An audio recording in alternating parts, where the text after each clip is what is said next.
Olá pessoal, começando mais um vídeo de leituras aqui no QG Onigiri, hoje para falar de 4 títulos, né? Estou fazendo os vídeos de leituras maiores, né? Porque muita coisa para ler e pouco tempo para gravar, então vamos botar tudo no mesmo vídeo. Hoje então nós vamos falar de Ore Monogatari volume 6, Vagabond volume 17, Araka Under the Bridge volume 7 e a Jin volume 6, tá? Todos esses títulos estão disponíveis na loja do Capitão para vocês encomendarem, ok? Vamos começar aqui então com Ore Monogatari volume 6. Dia dos Namorados então chegou aqui na história de Ore Monogatari, é claro, né, que essa data não podia passar batido, né? O Takeo é um personagem muito romântico e o Takeo também é um personagem que nunca ganhou um chocolate de uma menina, coitado, né? Ele que sempre foi amigo do Suna, né? O Suna sempre recebeu vários, ele nunca recebeu nenhum. Então ele vai realizar o sonho dele de receber um chocolate de uma garota, dessa vez de uma forma muito especial, né? Da própria namorada dele. Eu já percebi que esse mangá ele é muito tradicional no romantismo dele, né? Os personagens mesmo mal se beijam, né? É um romance bem das antigas mesmo, e eles seguem a tradição à risca do Dia dos Namorados, com as meninas dando chocolate, e no White Day, né, os meninos retribuindo os presentes pras meninas. Foi muito bacana o White Day, né, até que ele resolveu fazer aqueles cookies e tudo mais, só que o que eu mais gostei nessa cena foi que a gente viu um pouquinho mais do personagem Sunakawa, né, ele é um cara muito fechado, então a gente que acompanha o mangá, né, a gente que tem todas as cenas de bastidor, a gente não consegue conhecer muita coisa dele. Ele é praticamente uma incógnita, né, só que aí vai começar a apontar no final deste voluminho aqui, então, um pouco mais sobre a vida amorosa do Sunakawa, né? Como ele se comporta, o que ele acha dessa coisa de ficar com alguém, blá blá blá, né? Finalmente o Sunakawa vai ter mais destaque, né, nesse mangá. Afinal, é um mangá comprido, né? Tinha que ter momentos para todos os personagens, né? Mas pra mim, o maior destaque desse volume foi a irmã do Takeo que nasceu, cara. Eu tenho certeza que teremos cenas assim hilárias com essa personagem. Já tem uma página aqui que eu achei muito divertido do Takeo se comunicando com ela, né? E provavelmente ela vai puxar um pouco dessa coisa de força, de tamanho do gurilão Takeo, né? Não vejo a hora de ver essa menina crescer, nem crescer, né? Eu tenho certeza que as cenas com ela, mesmo bebezinha, serão incríveis. Não vejo a hora de ver o desenvolvimento dessa nova personagem que acabou de nascer em Ore Monogatari volume 6. Agora nós vamos falar do incrível Vagabond volume 17. Gente, eu me pergunto às vezes quando que esse mangá vai me apresentar um volume mais ou menos.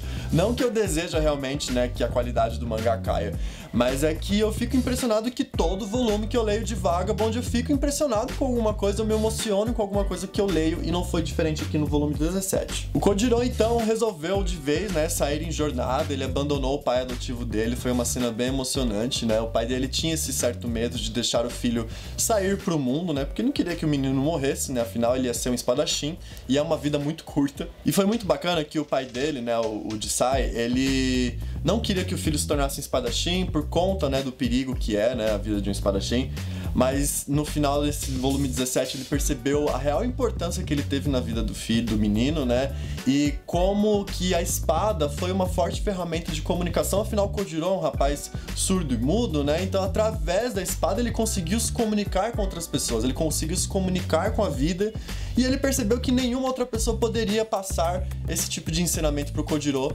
exceto ele, né. Mesmo ele se recusando a treinar o menino, ele ainda teve uma participação na vida do espadachim do Kojiro, e a cena que ele percebeu isso, né, a real função dele na vida do Kojiro, quando ele percebeu isso, foi uma cena muito emocionante, tá? Foi uma relação de pai e filho muito bacana de acompanhar, mesmo que por poucos volumes, né, mas foi muito bonito. E aí então a gente percebe que o Takehiko Inoue, ele gosta de colocar os personagens dele diante de descobertas que iluminam suas mentes, assim, sabe? Sabe quando a gente tá muito com uma dúvida ali remoendo dentro da gente, e a gente encontra, assim, a resposta num piscar de olhos, de repente muita coisa faz sentido na nossa vida?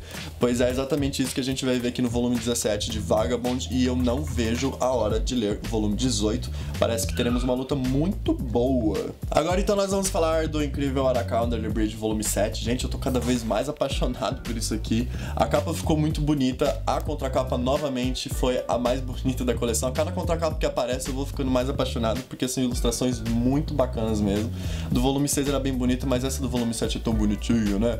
Eu gosto muito do personagem branquelo. Mas enfim, aconteceu tanta coisa nesse mangá que eu nem sei por onde começar. Araka Under the Bridge acontece muita coisa mesmo, né? Cada capítulo são situações mais bizarras e mais diferentes umas das outras, tá? Mas eu queria dar destaque pro primeiro capítulo, que é a feirinha, né? Que os personagens estão vendendo seus objetos particulares e tudo mais. Eles resolvem desapegar de alguns objetos. E, obviamente, tem muita coisa bizarra. Só o Rick ali tá vendendo notebook, relógio e tudo mais. E o restante do pessoal tá vendendo umas coisas, assim, muito bizarras, vendendo pedra, enfim, né? Mas aí a gente percebe que nesse capítulo a autora mostra qual é o real valor dos objetos pra cada pessoa, né? O que é valioso pra você é diferente do que é valioso pra mim. E, obviamente, ela deixou um gancho pra uma cena muito bonita. Afinal, o Rick mostra que o sorriso da Nino é extremamente valioso pra ele e vice-versa, né? A Nino também assume que o sorriso do Rick vale muito pra ela. Eu acho que o relacionamento do Rick e da Nino, por mais bizarro que seja, pode ser muito bem aplicado para as nossas relações que a gente tem na realidade, né? Traz discussões que todo casal já passou um dia na vida. E pra mim, o Rick e Nino tem sido o melhor casal pra mim no mangá, porque eles estão livres daquela melação barata, daquele romance forçadinho, que não sei o que, né? Aquele romance que me incomoda um pouco em Ore Monogatari, né? Apesar dessa ser a proposta da coisa, né? Aquela coisa tradicional e bem humorada, né? Mas em Araka Under the Bridge é um casal totalmente desconstruído, né? O rapaz, ele é o mais fraco, a Nino é a mais determinada, é a que protege o personagem masculino. Ela mesma fala que ela que tem esse papel de ser forte, proteger o Rick e tudo mais. E eu acho que a autora criou, assim, um casal perfeito, assim, sabe? É muito bacana, você vai ficando cada vez mais cativado por eles e você torce muito por eles, né? Então nos vemos no 8º volume de Araka Under the Bridge, não vejo a hora. Porque agora a gente vai falar do destaque do vídeo de hoje, né? Das minhas últimas leituras, que foi a Jin volume 6. Pois é, foi o destaque. Mesmo muita gente falando que foi um volume um pouquinho mais parado, ainda assim eu achei um volume sensacional. Eu acho muito interessante em Ajin que a trama, ela não perde o fôlego, né? Claro que tem uns volumes que tem um avião caindo num prédio, tem gente morrendo, tem gente voando, tiroteio e tudo mais, não sei o que. Em outros volumes, né, a trama principal continua, só que nos bastidores, né, com os personagens se reunindo, fazendo planos e tudo mais, fazendo uma fuga e tal, né? Ou então, como aqui aconteceu no volume 6, o autor, ele mostrou um pouco o flashback da Izumi, né, que é aquela moça que é a Jin e trabalha pro governo nas investigações dos Ajins e tudo mais, que inclusive tem um passado muito pesado, a história dela é muito, mas muito triste, ela sofreu pra caramba. Mas eu acho isso muito interessante, que o autor, ele não deixa a trama principal perder fôlego, né? Ele não foge dela, né? A coisa fica muito bem amarradinha ali, centrada na trama central, né? Naquela coisa, na caça do governo com os Ajins, alguns Ajins fugindo e tudo mais, né? Essa trama, ela não se perde. A única diferença é que em alguns momentos ela tá um pouco mais calma, um pouco mais branda, porque os personagens precisam fazer planos, precisam se organizar, fazer parcerias e tudo mais, e é por isso que eu gosto tanto de Ajin. Sem contar que nesse volume o Nagai e o Kou, eles se juntaram com o Tosaki, né, pra unir forças e impedir o Satou com os planos malignos dele, né? Foi uma aliança muito interessante, eu não esperava por essa. Inclusive o seguidor JV Abreu Gomes, ele chegou lá no meu Instagram e ele comentou que ele achou um pouco estranha essa aliança do Nagai, que achou um pouco forçado. De repente o Nagai se mostrou um personagem maduro, né, que levantou pra fazer alguma coisa. Ele perguntou qual era a minha opinião a respeito desse personagem e eu já adiantei pra ele e adianto pra vocês também que eu teria um vídeo especial só pra falar do Nagai, tá? Então aguardem, vai ser um vídeo muito bacana, porque quando ele fez essa aliança eu percebi o quão bom era esse personagem, tá? Por mais, né, estranho que seja essa aliança do Nagai com o Tosaki. Mas o que eu achei muito interessante é que agora ele tá fazendo um treinamento, né, na base lá dos agentes e tudo mais, e eu achei sensacional que o Dr. Ikuya Ogura, né, que é aquele especialista em Ajins, ele fez uma explicação a respeito, né, da química dos Ajins, das células, como é que funciona, se mistura, não se mistura e tal, como é que funciona o combate dos Ajins, né, e eu achei isso incrível porque ele usou dados científicos, né, uma pesquisa científica dele, pra falar, pra explicar, né, o funcionamento dos Ajins, e isso deixou a coisa muito imersiva, muito bem amarrada. Ajin, pra mim, é o melhor mangá no momento em questão de trama, sem furos, sabe? Não tem furos, fica extremamente imersivo, tudo faz sentido, tudo se explica, e isso é sensacional. Seria muito legal se vocês também prestassem atenção nessa qualidade de Ajin, né, porque é uma característica que valoriza muito esse mangá.